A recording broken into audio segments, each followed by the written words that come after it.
What would you say you do here? It's the Signal Chords, home of the Underground podcast. A podcast dedicated to up-and-coming bands, labels, artists, and more.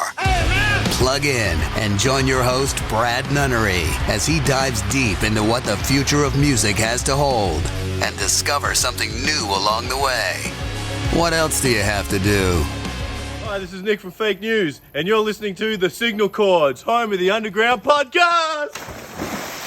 We stand as one, they'll never tear us down. Rip out our hearts so we can feel again. We'll feel again. We'll feel again.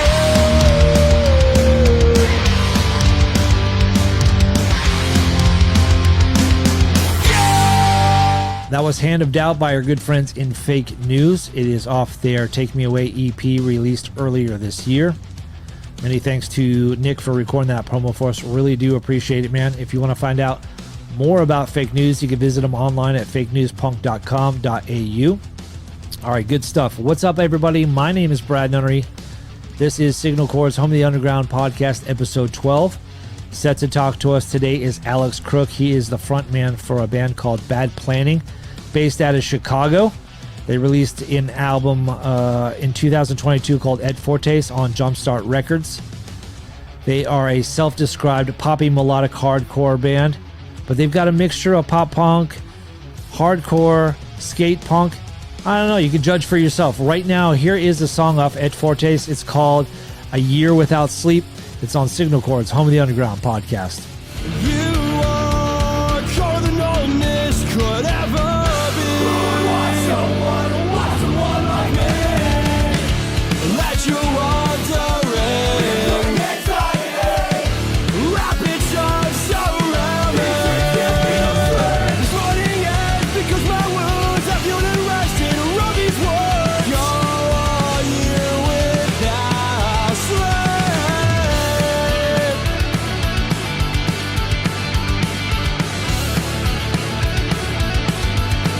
What's up, buddy? How you doing, man? Thanks for joining the podcast today.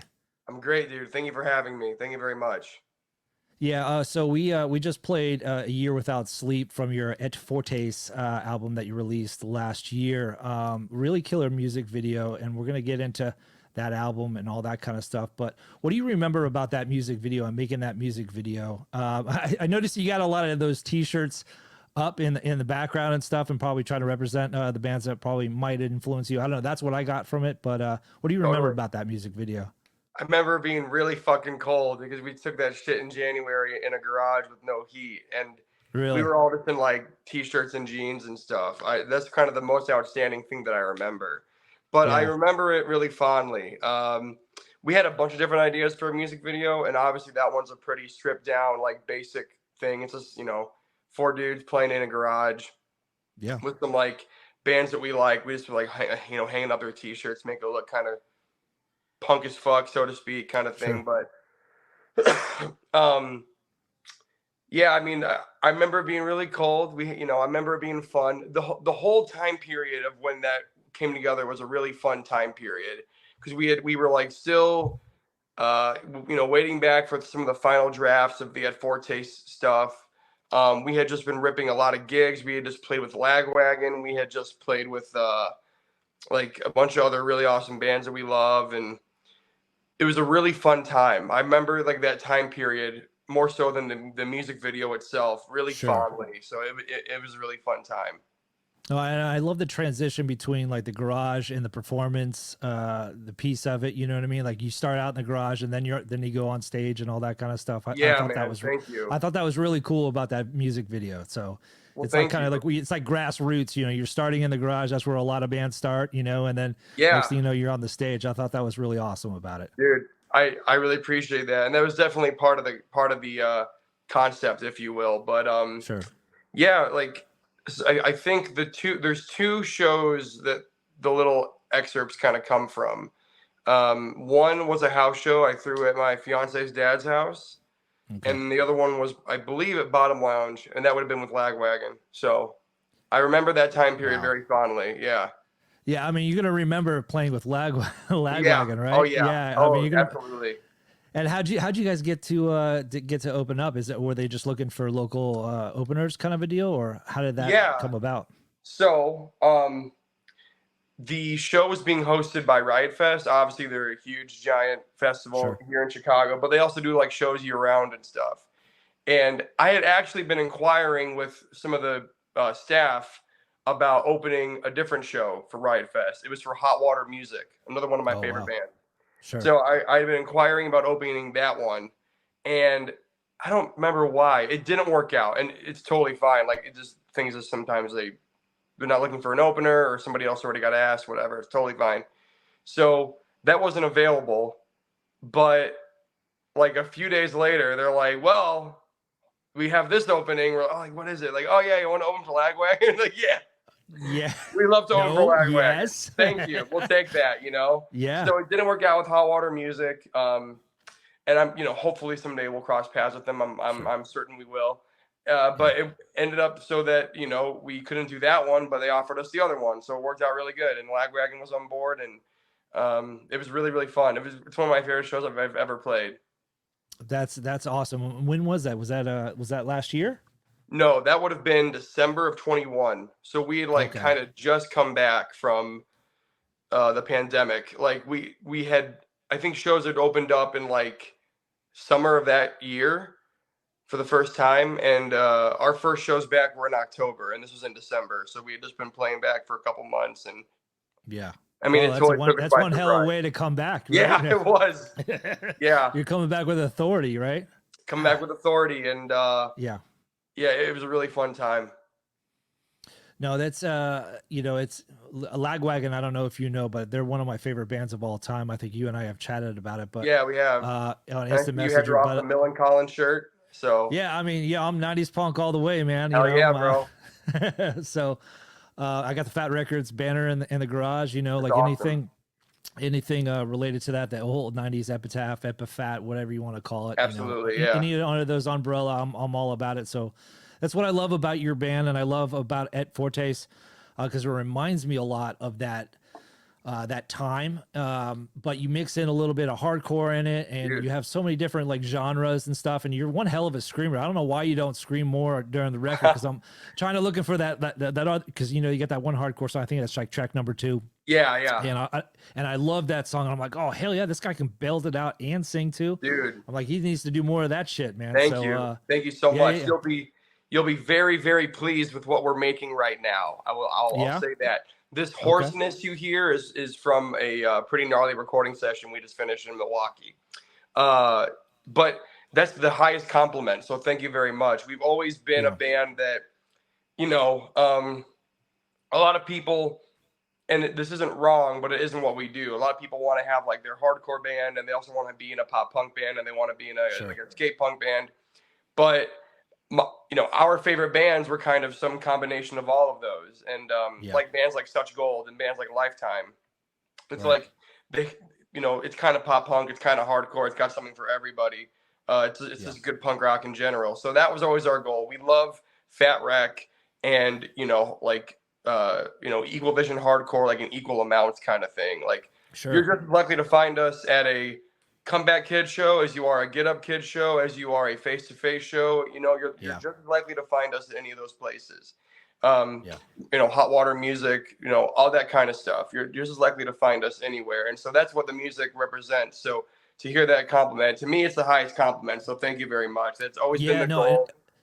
I love it. I love the diversity of it, right? So it's not just all straight like Blink 182 kind of formulated kind of stuff. Right. It's like I could tell that you have those different genres in it, and I don't get bored throughout the record, right? So it's like one of those things where it's like, okay, it's great, and they have every band will have like one ballad. It'll be like all pop punk stuff, and then it'll be a ballad, and then you're like, all right, well that's cool and that's great. But I've always fixated on bands that you could tell those styles that because it catches me off guard, right? You have like track number 2, it's hardcore, then you go into track 3 and it's like super pop punk, and I'm like, holy crap, these guys are all over the map. But I love it because it keeps my attention. So kudos to you guys for really nailing it on Et Fortes. That's the highest compliment. And like I said, if you like the really belty, screamy stuff, You know what? When we're done here, I'll leak a little bit to you, but you'll be very, very happy with what we just created in this Okay, studio, cool. and it will be coming out hopefully sometime soon. Yeah, that was going to be my next question. So I know you guys are in the studio recording the new album. Is it going to be a full length or is it going to be an EP? Not really sure yet. Right now, I think what we want to do is put out the 2 songs we just recorded as some singles, and go from there. Right now, I think we have, let me see, 1, 2, 3, 4. We have like 4.5, 5-ish, maybe 6, like somewhere between 4 to 6 songs that we could, reasonably release. So that looks kind of more like an EP, but it depends on kind of like what like a whole release plan looks like. Maybe we write a few more that are really good and we create an album. Maybe we cut 1 or 2 and it's a shorter EP. I'm not really sure, but what I can tell you for sure is that we just recorded 2 songs. They are heaviest by a huge margin. They're way heavy. Like they're a lot more like Comeback Kid, really not pop punk at all. And so yeah, we're gonna release those as singles, and we'll go from there. But the rest of the stuff is kind of the same vibe. It's poppy, melodic, hardcore, that kind of stuff. So no, that's awesome. And when can we expect the first song from that? Really, I know you guys Great just recorded. question. Obviously, it's probably gonna take some time, and you guys are, like you said, probably just trying to figure that out when you're gonna kind of drop it, right? The answer, the true answer is as soon as possible. We are going to be getting drafts back this week on what like a tentatively finished product would be. So after that, all it really is talking to Jeremy from Jumpstart about maybe a good time to release it. But what I can say is as soon as possible. So hopefully sooner than later. Me personally, and I think I can speak for my bandmates too, is that I think we'd like to have it out by probably by Christmas. That'd be awesome. If we can have it out by December, like next month, that'd be awesome. Yeah, no, I'm always an instant gratification guy, so I don't. It would Me probably too. drive me. It would probably drive me crazy being in a band. Number one, you got to deal with like 5 different personalities, and then you got to wait on whoever's mixing it or recording it or whatever, and then you got to wait on the label and this and that, and like I just want to get it out there. Like it would drive me absolutely nuts. So you got to have a little bit of patience when you're in a band, don't you? Oh, totally. I mean, it's a what you might call like a good problem to have. Like as much as I want to just like share all this immediately because I love it and I'm really stoked about it, I also got to be respectful of everyone else's schedules with like release stuff. We don't want to step on anyone's toes if they're putting out music at a similar time. Whether that just be friends of ours or people on like a label or whatever. And I got to be respectful of, the label schedule and everything they want. So, but thankfully, me and my bandmates, at least in that regard, are all very similar types of people where we're like, go, we want it out. You know what I mean? So that makes it a little bit easier. It's really just about being respectful of everyone else's schedules kind of around us. You know what I mean? Yeah, no, absolutely. And now, are you getting, does Jumpstart, you said Jeremy at Jumpstart, so do they kind of like determine whether, you should put out an EP or you should put out an LP? Do they have any say of, where you should go with the record? Not in like a like this is the rule kind of way. There might be like hey, I see this going in like a more EP direction, or I might see this going in like a LP direction. But working with Jeremy's fucking awesome. He's a great fucking dude. Shout out to Jeremy Myers. I hope he's listening to this when it comes out. He's done a shitload for our band, more than I could thank him for. So if I sent him the drafts the other day, actually, I don't know if I heard back, but I'm sure he'll, give us some feedback and stuff. And whether this looks like it's going to be more in a EP direction or an album direction, or maybe we totally turn it up and we just make it like a split. If we got like 4 songs, I'm not really sure. But we've tentatively spoken about doing some singles, and I think that's going to be the route we go, at least with these 2 first ones. And again, hopefully that's soon. I would love to have it out by December, the end of December. Yeah, no, that would be awesome. So, speaking of Jumpstart, how did you guys get, a Jumpstart on Jumpstart? Or it's a pun, it's a dad pun, but how did you guys get hooked up with those guys? Okay, so my introduction to Jumpstart was probably in like 2000 and maybe like 18. because I got really into the band Crucial Dudes. Are you familiar with them? No, I've never heard of them. Okay, so I'm still a huge fan. They're kind of like a, do you know the term orgcore? Mm-hmm. Like Yep. Laurence Arms kind of sounding stuff. They're Sure. kind of like that mixed with pop punk. It's like a really beautiful intersection of the two genres. And so I was huge into Crucial Dudes. Still am. I talk to a couple of the members every now It's a and then. great name of a band, by the way. It's a great name for a band, right? I love it. Yeah. Yeah, and I just always noticed that they were on this label called Jumpstart, just from like reading about them and stuff like that. So they were still around. I'm not sure how active they were when I started reaching out to them, but when I started to like look at their catalog of bands, I was like, holy shit, I didn't realize this band was on Jumpstart or that one. For Right. example, a Wilhelm Scream, some of their early stuff was on Jumpstart. Really Right. awesome fucking band, one of my favorite bands. Yeah, absolutely. A band that we're playing with in Philly. Really excited about that. Are you're playing with a Wilhelm in Philly? Yeah, and that was put on by yeah. Jeremy from Jumpstart of all people. So Awesome. that was the December 2nd show, I believe, that we were talking about a little bit. Yep. Sorry. So backtrack, and then also bands like Yep. Vandal were a part of Jumpstart, a band that I was a huge fan From of. Florida here. Yeah. From Florida, from right there. Represent. Yep. Great. Yeah. Fuck yeah. Great friends and dudes we've come to know really well and have played with a bunch now. So, and we'll be playing with a bunch going forward. And there's other bands too, but those are kind of the two that come to mind. Belvedere is a good example, etc. Great Canadian band. Yep. Love those Yeah, guys. we got to play them this summer. It was such a treat. But yeah, so after I kind of like learned, I'm like, wow, all these awesome bands were on Jumpstart. I just politely started, sending emails and following up kind of with the progress of what had become at Fortes. So like some of the rough drafts of the songs. Sure. Or song ideas, artwork ideas, etc. Just kind of pitching the whole thing. Mm-hmm. And Jeremy was super awesome. He never, ghosted us, and he never he would always, come back to us and respond, even though he had 20 other things going on. So Sure. we just eventually we put together a release plan with him, and this is all just via email. And sent him all the drafts, and he was on board, and I think he just liked the vibe and thought we were like a kind of fresh young band that was doing the Lifetime kind of like Kid Dynamite thing, and but also mixed in with like some other kind of heavier stuff and also like the modern pop punk stuff. So yeah, he just liked the songs after politely annoying. So I'm not saying it worked though. It worked though, right? It totally worked by just politely, kind of not being in his face, but making ourselves known. Sure. Kind of consistently is what paid off. So that's incredible, man. I mean, nowadays, like you have access to a lot of labels and stuff with like Instagram and Facebook and all that kind of stuff, and like you don't know how many bands might be talking to labels all the time. You know what I mean? Like you don't know if 5,000. If somebody responds to you, you're like, holy crap, they responded back. Like even running Signal Chords when like there's bands that I'm in and I promote their music videos or whatever, and they respond back to me or talk to me or whatever. I'm like, holy crap, they responded back to me. So that's I still awesome, dude. Yeah, so I still get that crazy vibe from it, but that's really cool that they took you in and kind of understood what you guys are going for. How long have you been doing this?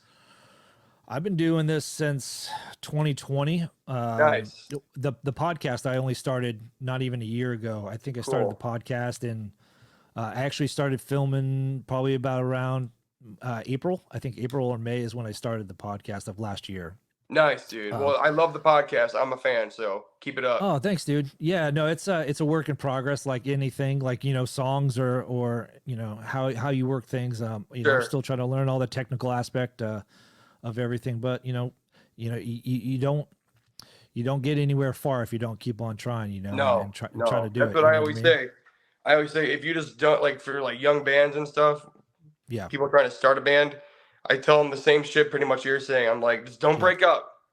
If you just don't break up and you guys can like get along, even if you have like your hard times, you can figure things out like adults, and you can like if you just don't break up and you keep trying, something's gonna happen eventually. Yeah, and not worry too much about the focus or what everybody thinks or any of that kind of stuff. Just keep your head down, keep doing your thing, right? And that's what it's all about. 100%. All right, so you guys, I'm looking on Spotify, and to see that you guys have gone back to 2019, but have you guys been a band prior to 2019? Yes. Maybe you've put out stuff, because from your bio, you said you guys are all high school friends, right? Yeah. So yes, we are. So that's what it's funny you say that. This band really, in some incarnation, has been around and called Bad Planning for about, like, it's going to be approaching 10 years. Yeah. Oh wow. Yeah, Okay. pretty crazy. I actually met Jack December of 2013, so it will be 10 years. Because the first time we met was because somebody invited him over for us to jam together, and we just did the basic, played some like probably Green Day songs or Blink songs or whatever 13 and 14-year-olds were doing. I'm the baby of the band. Jack's a year older than me. Laurence is older than him, and then Kevin's the oldest. And I didn't meet Kevin and Laurence till a little while later down the line. But me and Jack started it with our first drummer and first bassist, and that would have been, like winter 2013, 2014, like that transition. Okay. And Jack ended up going to college. So there was a few like other incarnations of the band with other lineups and stuff, and some people were more permanent than others. But we made a lot of progress in the years Jack was away at college. So when there was an opportunity for him to come back and play, I called him up, and I was really happy to have him back. He's obviously one of my oldest friends. I've known him forever. And then for this latest one, at least, Laurence is also one of my like greatest friends, and so is Kev, obviously.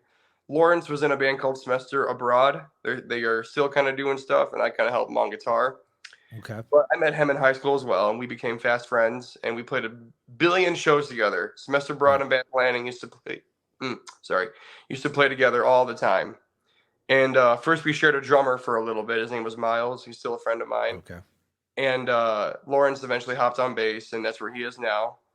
And then Kevin is in a band called Mishandled that I was filling in on bass for their last show. And so I always knew Kevin. I've known him for actually quite some time. I've known him for probably like I've known him for probably 6 or 7 years, but we weren't like super tight until like probably the past couple of years. We became really tight because I was playing bass with Mishandled, and our drummer wasn't super interested in like traveling, and that was totally fine. We just needed to have a drummer that wanted to travel because this was going to be a band that travels. And Kevin stepped up, and it's been a perfect fit ever. It's fit like a glove ever since. If you're tired, you can sleep right through my funeral. And it wouldn't be so bad. I never meant that much to you anyway. 'Cause now all you say is you never knew me.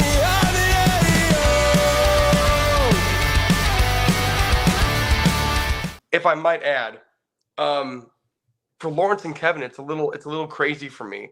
So the reason for that is, being before Bad Planning was really a thing.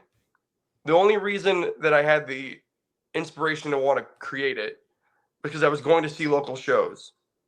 And those two aforementioned bands, with Laurence being in Semester Abroad and Kevin being in Mishandled, were two bands that I loved seeing. And I used to see them all the time. And that was even before Bad Planning was a band. Right. And, years later, we play a bunch of shows at those bands, and we share members, and we're all really good friends. And that's so trippy for me. Like, right, like you're like pitching yourself because you used to go to their shows, and now they're in your band, right? Exactly. And to me, like those two, just, particularly Jack's a rock star to me, but I've known him for so long, and we kind of did the thing together. But for like Laurence and Kevin, those dudes are like fucking rock stars to me. Like seeing them in a tiny basement or a little club with 30 people, I shit you not. This sounds so fucking exaggerated and crazy, but it was like seeing fucking Green Day to me because I was 15 and I had no reference. This is all going on under my nose. I had no idea what was going on, this local scene.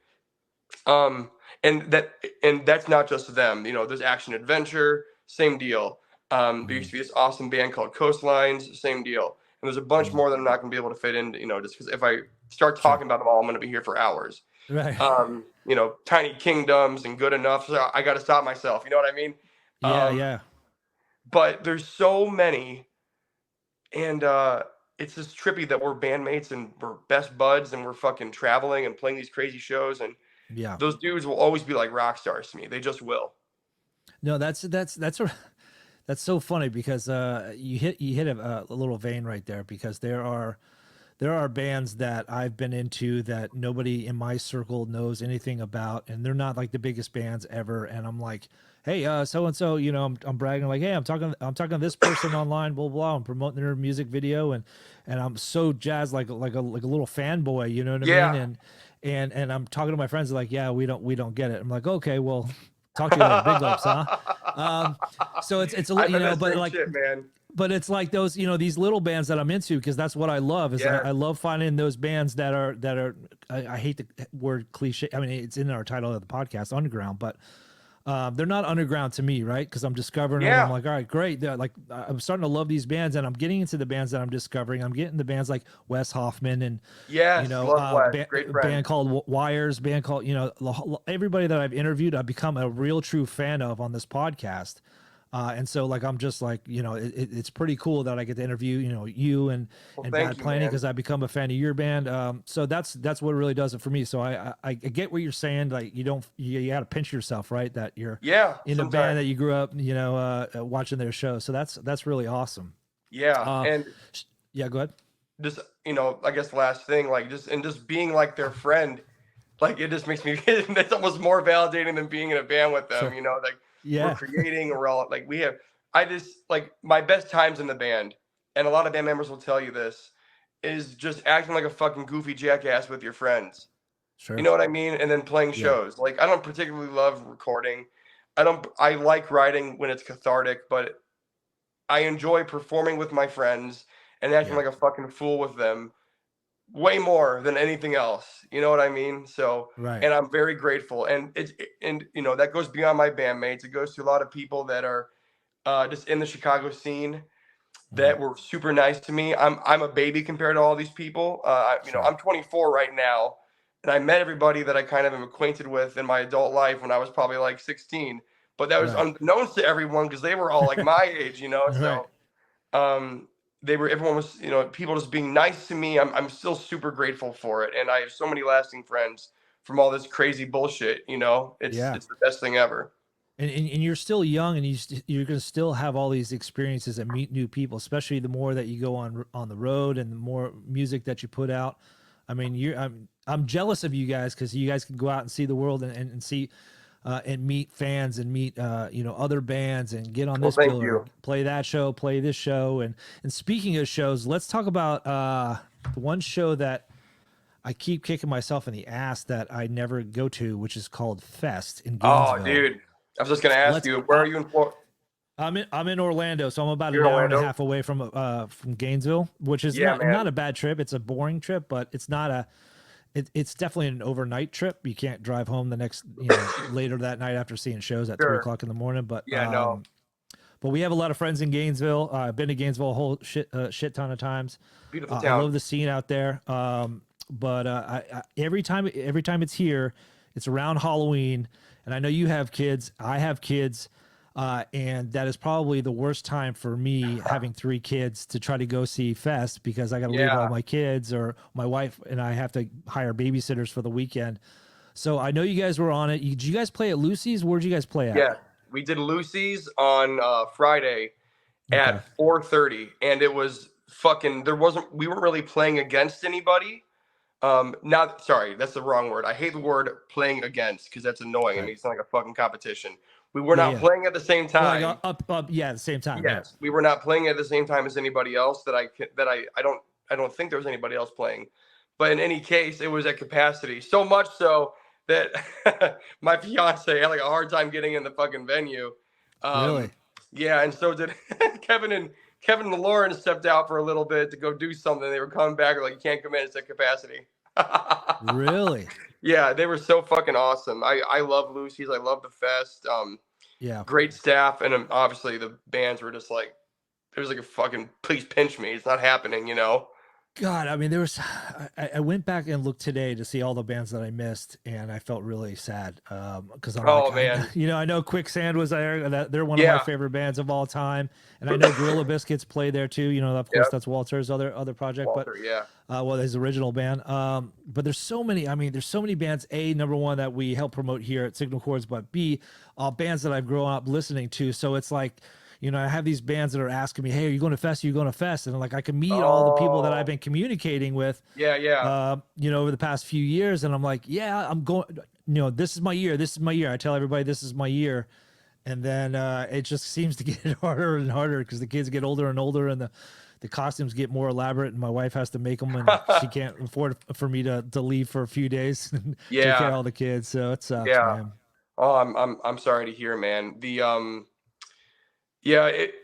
child care, and I guess we can just speak as fathers for a moment, but Yeah, the child care thing, thankfully we don't live really far from my parents, and cool. they love Awesome. stepping up, and they're really big about letting Heather's my fiance, Sure. letting us get out and do our thing. She was one who was helping me with all this techie shit because I don't know how to IT, work it. yeah, she's the IT Yeah, director. I do not know how to work a goddamn computer, but she's a fucking rock star. I wouldn't be able. Let me just say this for the record while I'm on this Sure. podcast. I wouldn't be able to do fucking shit without my fiance. I just wouldn't, or without my family or hers, because they help us out so much with whether it be childcare, babysitting, getting a night off, getting to go play shows, getting to go out and stuff. So and really it comes down to this, like, we want to be able to do it all, and there's only so much you can do.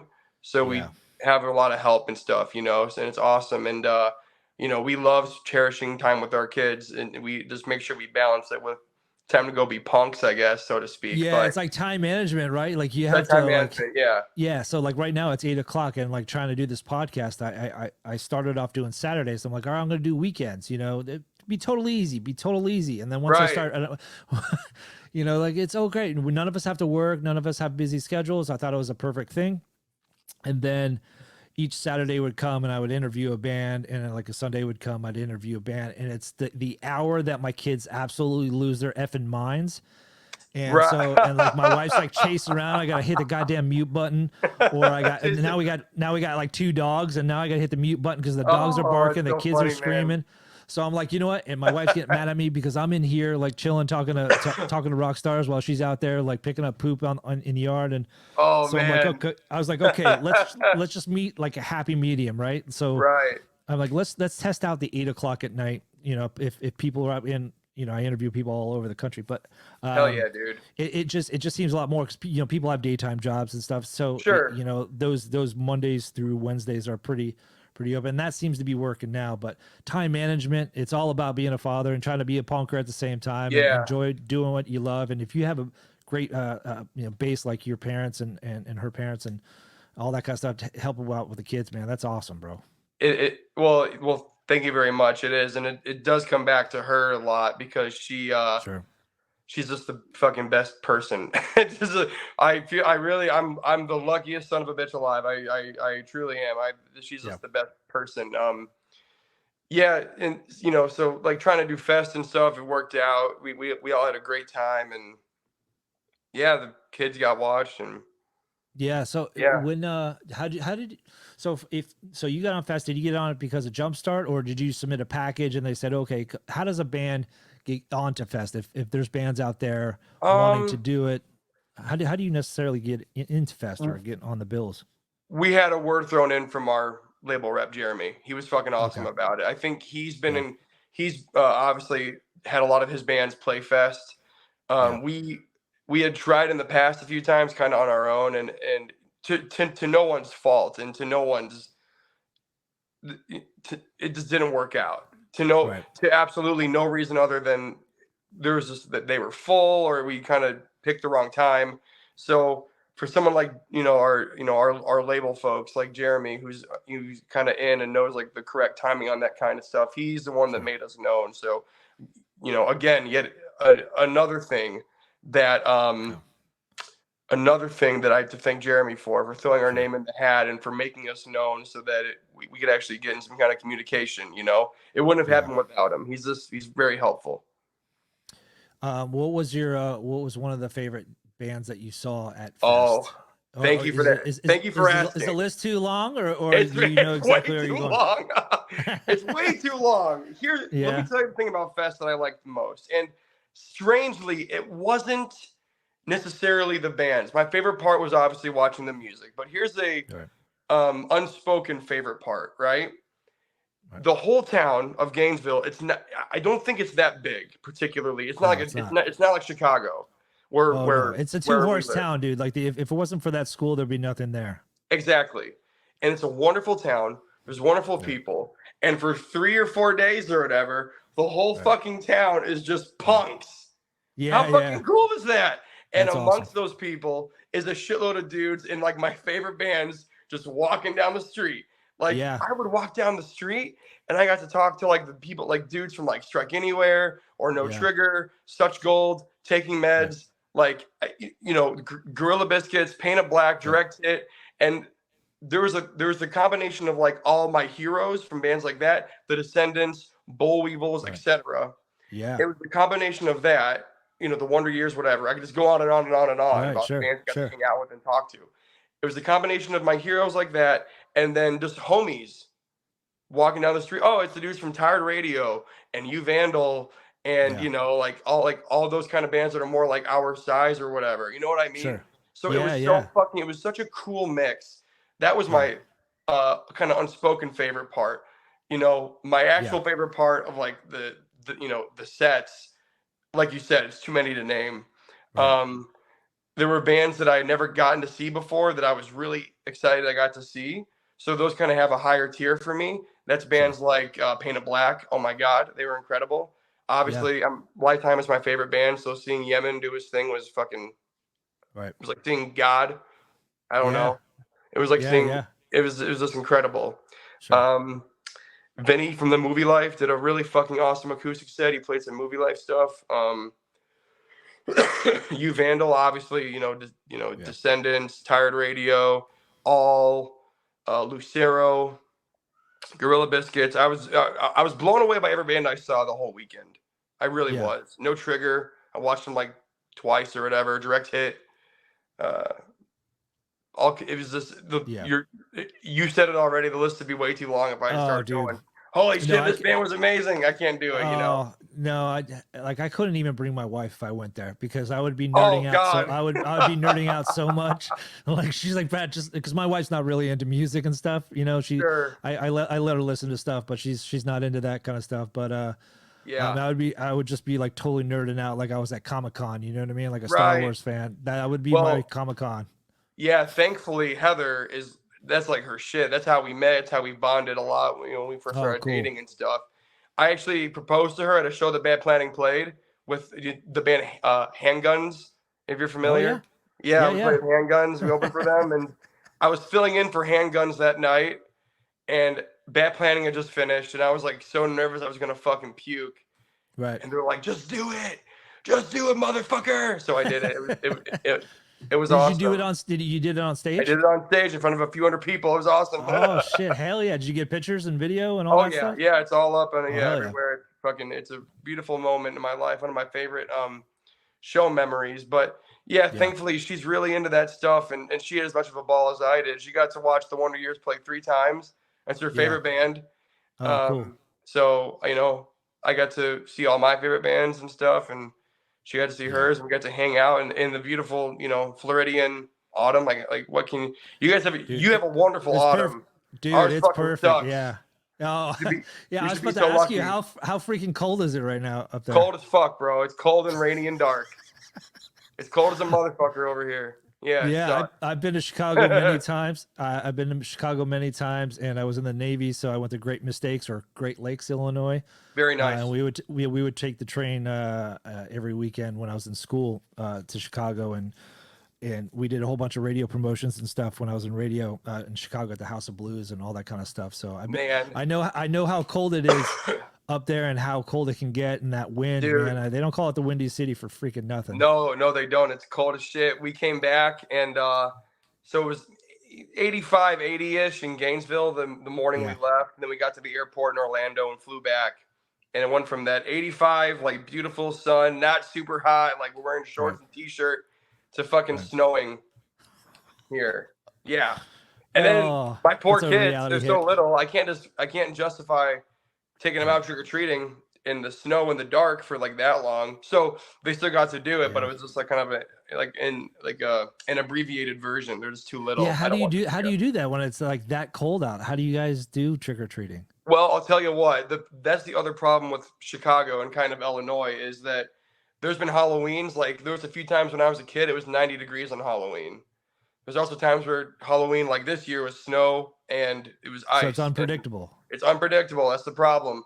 So usually Halloween's actually pretty comfortable. It might be like 55, like 60, or somewhere between like probably 45 and 60, where you can wear like t-shirt and like a hoodie over your t-shirt and like maybe wear like a small coat. But this year was kind of an outlier where it snowed and had ice and it was windy and all that bullshit. Just as much of an outlier as when it's 90 degrees on Halloween, but they both happened. So I just hit a wall from the things I saw 5 months before. Walked when I should have crawled, but thanks to you, I'm seeking more. Like I want more to breathe. One even 17 when we decided this was the way of what's supposed to be. I call up and ask why. How come these things burn out like lights 3 miles from my house?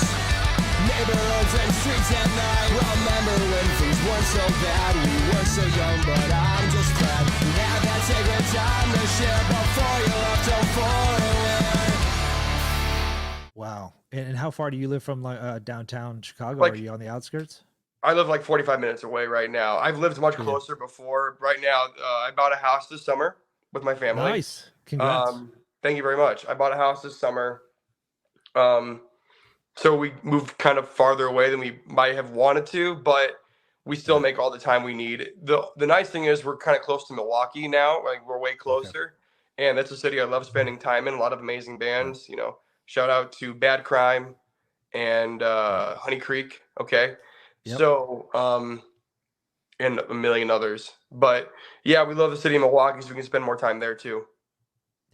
Chicago, I mean, when you think about Chicago, you think about I think about Rise Against, 88 Fingers Louie. Yeah. I think about Alkaline Trio. I think about the Bull Weevils. I think about Naked Ray Gun, Dillinger 4.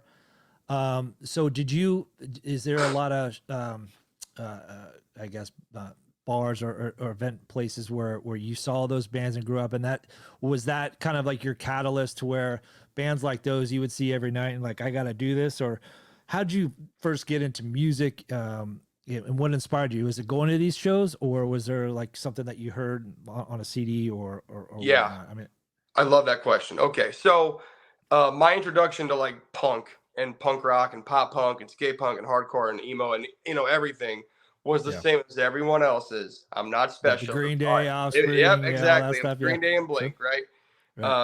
So I got this fucking Converge tattoo and all this other stuff. You can't really see it. Like I got all this bullshit, and it all starts at the same place. And bands that I still love, like Green Day and Blink.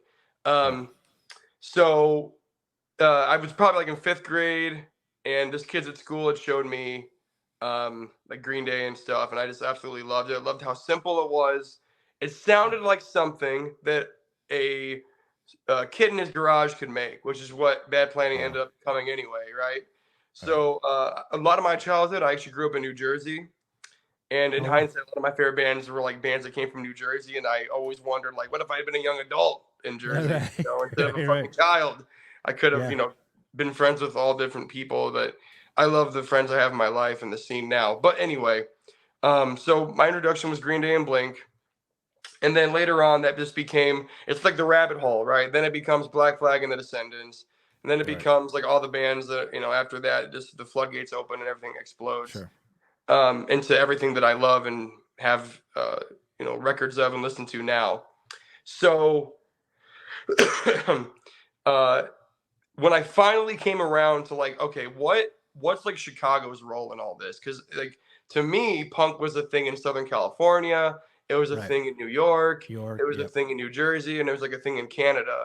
But unbeknownst to me was the bands you just mentioned, like Naked Ray Gun, like 88, Rise, Trio, the Laurence Arms, Articles of Faith, Smoking Popes, Bull Weevils, like all those kind of bands, right? And so those are, and much the same. Those are all bands that some of them are dudes that I just see all the time and pretty regularly, to be honest with you. Oh, do Um, you? Yeah. yeah, like for example, much the same, and Boll Weevils. You've played shows with those bands. I've filled in for the Boll Weevils. Much the Oh, same as wow. played at much the same as played at my dad's house. The dude's in '88, very easy to get a hold of. I talked to Dan a few times, great guy. That's I've talked to awesome. the dudes in that band, like and so you see the lineage, and it's really just a beautiful thing. And I've finally, I've had the chance to see Rise Against, I've had the chance to see Alkaline Trio and the Laurence Arms, and spend time with some of those dudes, and it's really, really special. Yeah, it's I'm from Orlando, so when band like you Vandals, from Orlando, but there's Gainesville. Gainesville. But there's a lot of bands nowadays that are coming out of Orlando. But when I was growing up, we didn't have a lot of those.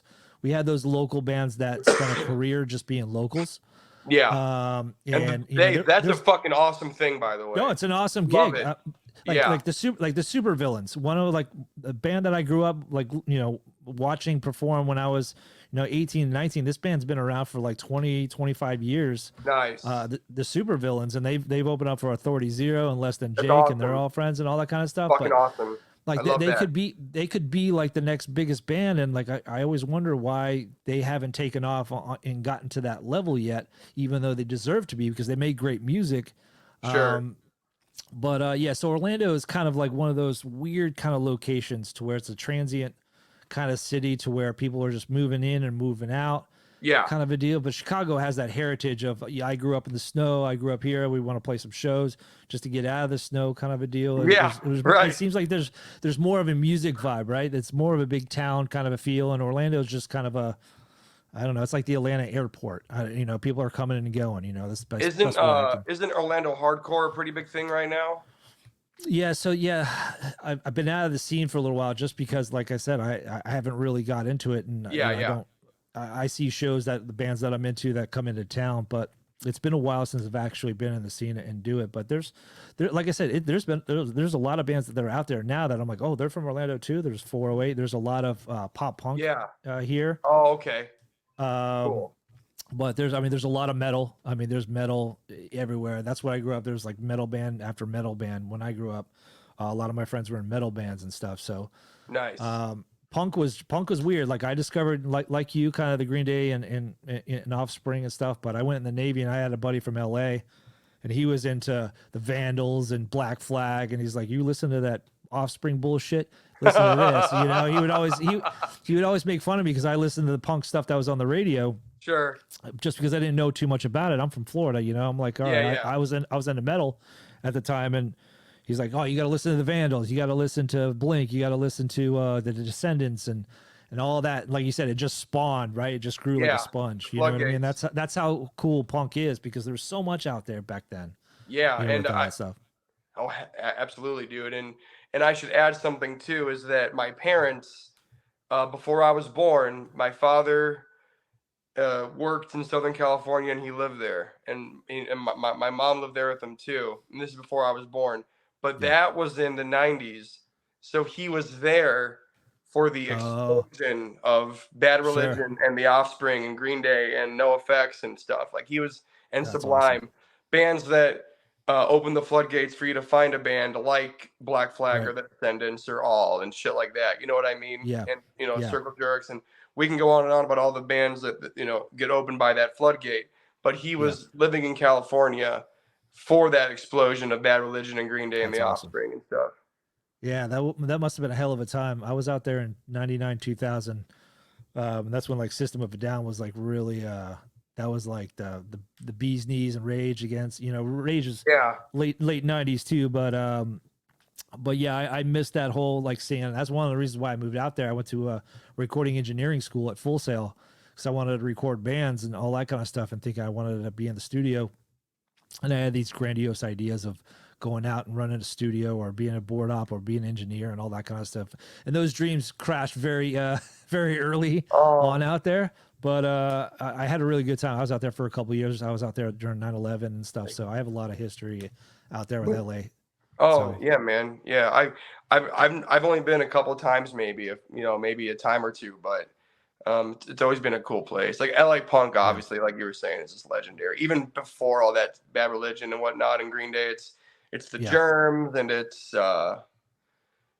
just tons of Black Flag we talked about, obviously, just tons of bands. So yeah. There's special place. yeah, it's amazing what's come out of LA. I mean, because Yeah, it is. like with rap, it's like the West Coast, East Coast and stuff. And I'm trying to think about East Coast bands, and you got what is it? The Bouncing Souls that I love Oh yeah. so much. They're like one of my favorite East Coast bands. Yep. But nothing. Yeah, I really gravitated towards the Pennywises and the Lagwagons and Pennywise, yeah, one of my favorites yeah, for sure. and all that kind of. Ignite is one of my favorite bands. Oh, So dude, cool. Yeah, Ignite is yeah, dope. That's the yeah. dude that was in Pennywise. No, I'm sorry. Zoli. Yeah, he sang in Yeah, both, Zoli right? filled in for an album on Pennywise when Jim quit. That's Zoli right. took over for an album, and it's actually a really great album. It's a great album. yeah. It's the green one, right? It's the green one, yeah. Yeah, okay. That album's fucking kick ass, yeah. Yeah, and then Zoli went off and he did another record with Ignite, and then he went and did his solo stuff, which is called like Ocean Beach, or it's like Nickelback stuff. And Cool. like, my hero, That's awesome. it was like my hero is like, and he has this one video. They're on the beach and there's like fire and Oh my God, it's pyrotechnics so and over the shit. top. I And it's love like, it. you'll have to Google it. It's called like Ocean Beach, what a great name, like too. Ocean Deck or Deck. Ocean Front, something like that. But Yeah. and I'm like looking at him like, that's not the Zoli I know. You know what I No, mean? it's not. Like, That's not the I mean, he has a punker. hell of a voice and he can pull it off. But Oh, I'm yeah. like, I'm sure he but can. like growing up, I'm like, oh man.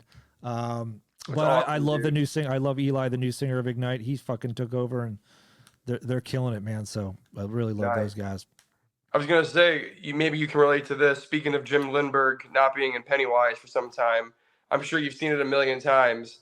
But one of the movies I watched almost daily when I knew I was gonna become a dad was The Other F Word. The Other F Word, yeah. Dude, yeah, I watched have that movie. I used to Yep. watch that fucking movie, and I would be up at 2 a.m. doing job applications. I was finishing college. Yeah. My fiance was pregnant. I was working. It was a fucking crazy time. And Yeah. I was so tired all the time and so it all paid off. We have a home. I have a great Yeah. career. She's got her awesome. career. We have our kids. It all paid off. Yeah. I still do the band, everything. But it was such an uncertain, crazy time that I was so just broken down, like mentally. And so I would watch that movie and I just would feel so much better. Like it would just turn something, it would do something in my brain. And I watched that movie almost literally every day, and I would fucking sit there and just sob and cry. And Yep. I was such a baby, man. Yeah. But I was a fucking 20-year-old that wants to become a father. Can't blame me. Yeah. Well, it's kind of proof that you can't take the punk out of the dad. You know what I'm saying? It's kind of like it gives you proof that other people are out there. Like you don't have to sell out and get kids and then go work that corporate job and put that tie on. You can still be yourself, be a father at the same time. You know what I mean? And that's what I preach to. That's what I preach to myself and my kids. Like you got to be yourself. And not, because our parents, I don't know how your parents are, but my parents were that way. They had loves in their life, but they sacrificed and had jobs just to pay the bills. And, and I wanted to not do that. I wanted to be able to do both, I feel pretty fortunate. My parents were always pretty supportive of the music thing. Yeah. I'm sorry, let me correct that. They were very supportive of the music thing. I think the little more tentative stuff was like, I didn't go to university. They both did. They both are fucking just kick-ass, very smart people. I did not go to university. I would never have been able to finish it. But I make, I make a very comfortable salary doing a public safety job that I love right now. I'm in emergency medicine. So was my fiance. Oh, that's awesome. Thank you very much. And it just wasn't going to work out for me. So I think that was a little more. That somehow was a little more like, what's going to happen? More so than, hey, I got a hand tattoo and I'm going to go start playing in punk bands and all this bullshit. You know what I Oh, and also I'm going to have a baby. So you know what I mean? Right. So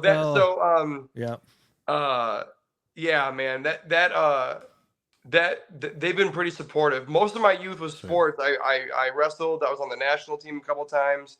I played football in high school, and that was most of my life until I always loved music and always played it, but I started taking it a little more seriously after high school and stuff. And that was, Yeah. it was the best thing I did. I didn't go to college. I didn't fucking waste, my time doing a university education that I would have flunked out of anyway. You know what I Had all mean? those I have all those student loans and paying off for Yeah. the next 40 years and all that Yeah. kind of Right. shit. Right. So, and I love now that me and my wife have both kind of, well, I keep saying wife and fiance. She's my fiance. No, just get used to it. Get used to it, Right. dude. Right. We both come into like kind of similar places because we're parents, we own a home. We're both Right. kind of in like public safety, emergency medicine fields. And, we're both still punkers. We're still like doing it, fucking Yeah. still kicking strong. Right. So Yeah. it's awesome. And, yeah, man, it kind of ties into something that you hinted on earlier that I wanted to expand on. What it kind of also comes into contact with is the idea of like a local band. So you said your buddies there are in that local band and they're opening for Less Than Jake and I think you said Authority Zero or something. Mm-hmm. Well, let me tell you something about that. For all intents and purposes, that's kind of how I feel about bad planning. Like, we do travel and we do tour as low effort as it may be or as high effort as it may be. We're never going to be a band that's gone for 6-7 weeks across the country. I don't think that would happen. Probably not though. Yeah. So for all intents and purposes, we're kind of a local band. So that gives you the ability to have your normal job and your normal life, like I was saying earlier with my fiance and stuff, in our home and our friends, and also still go out and do the punk thing. Now, we have done it. We're trying to do it at as high a level as we can, and I think we're doing a decent job. We're opening for a lot of our favorite bands and doing things like fests and whatnot. But it kind of gives you the leeway to do both. Yeah, and I think that's there's always reasons behind everything, and like I'm selfish in the way that I know that the supervillains, being from Florida, being from Orlando, and seeing them grow and seeing them, opening up for these bands and stuff. Like, I want to see them succeed. However, that might not be their game plan. Maybe they like just doing those gigs here and there, and they have families and responsibilities and all that kind of stuff. Yeah. It gets tough the older that you get, you know what I mean? Because you got responsibilities, you got a house, and you got your mortgages and all that kind of stuff. Like, I get it, and it's such a trip to see them still play nowadays. And I'm glad that they're still around, because we used to hire them all the time to play events and stuff, because we can count on them. They were always great. A great band to see, and they're such a fun band live. And I believe it. They sound awesome. I'm gonna check them out after this. Yeah, if you love, like the ska punk kind of stuff, it's really cool. Like, kind of like they're kind of like title holder, label mates. Your label mates. So they're a lot like that. So speaking of shows, you got some shows lined up here in the future. Let's talk about those. Let's talk about those gigs. Yes, sir. We have 3 right now. They're going to be part of like a little run. So, it's November 30th, and then December 1st and December 2nd. And that'll probably be what closes out our 2023, unless something big comes in. Mm-hmm. Sorry. On the 30th, we're stopping. We're making our first stop. It'll be in a town a couple hours west of Philly called Carlisle. My friend Jake from Handguns, it's his place. We're going to play at it with a band called Headways. They're fucking awesome. And Jake's band, I think they're called Fluffer. They're going to open as well. Sweet. Handguns is not playing. Sad. Really? That's okay. Yeah, they're kind of in different parts of the country, and I think they're it's a little hard for them to get together. But so we're going to play that on the 30th. It's going to be kick-ass. That'll be November 30th. Then the next day, we're in Brooklyn for the first time, playing at Gold Sounds with U Vandal and American Thrills and Original Sharks and All Eyes West, a band called Sketchy, and then somebody else. I can't remember who. It'll come back to me, but that's who we're playing with. And then the next day in Philadelphia at Broken Goblet, which is a brewery there, is my understanding, Jeremy from Jumpstart, once again, he did a fucking awesome thing. He booked this big ass festival there. It's like an all day thing. It's like 13 bands, and we were one of them, thankfully. And we're going to be playing there with No Trigger and a Wilhelm Scream, and U Vandal will be playing that too. So will American Thrills, and a bunch of other bands. Yeah, so like I was saying, you know, you're gonna wrap up, you know, everything at the beginning of December, then going full on holiday mode, and then everybody goes in hibernation until probably like mid-January after like New Year's, and, Yeah. you know, and all that kind of stuff.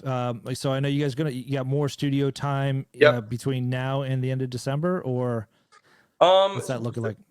That's a very good question. The 2 songs that we kind of talked about before, those are done being recorded, everything, guitar, vocals, drums, whatever, bass. Yep. What we still have to do is figure out what we want to do with the remaining, whatever it is, 3 or 4 songs. Maybe it's like 3 or 4 songs that are remaining. We got to figure out what we want to do with those, and then we just got to schedule time to put them out.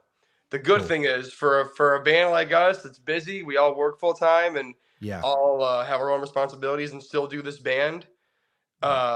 Having 2 songs done is fucking great. Yeah, it's great. You know, having something to put out relatively, you know, proximal to this time is awesome. So that's cool. So we'll look for something new before the end of the year from you guys. That would be the best awesome thing. Fingers crossed. And then, dude, send me whatever you can. I would love to hear it. Absolutely. Whenever you get a chance. But best of luck to you guys in making the new record, and keep me posted, you know, on Instagram or shoot me a text or whatever. Let me know how everything's going, man. But I can't thank you enough for joining the podcast. Dude, the pleasure was all mine. Thank you so much for having me, man. I had a great time. I love this shit. So thank you very much. Yeah, absolutely, man. And where can people find you guys, you know, online, or what's the best way to, you know, for people to get a hold of you or find out more about your music? Yeah. So we're Bad Planning Punks, PUNX, on Instagram. We are Bad Planning IL on Twitter. You can find us on any of our social media platforms, or just search Bad Planning on Facebook. You can get in contact with us that way. We have an email as well. It should be listed somewhere on one of those things. I think it's badplanningmusic@gmail. And we also any streaming platform of your choosing you can find. And if you should feel so inclined, go ahead and purchase a vinyl from the Jumpstart website. It's also in our link trees. So, that's where you can find us. I got to get my hand on that vinyl. You have that vinyl for Ed Fortes? Ed Fortes, yeah. It's on wax. Yep. Oh, hell yeah. I'm going to have to check that out here. Thanks, bro. Thank you very much. Yeah, absolutely, man. Alex, thank you so much for joining the podcast. Really appreciate it, man. We'll catch you next time. Thank you, brother.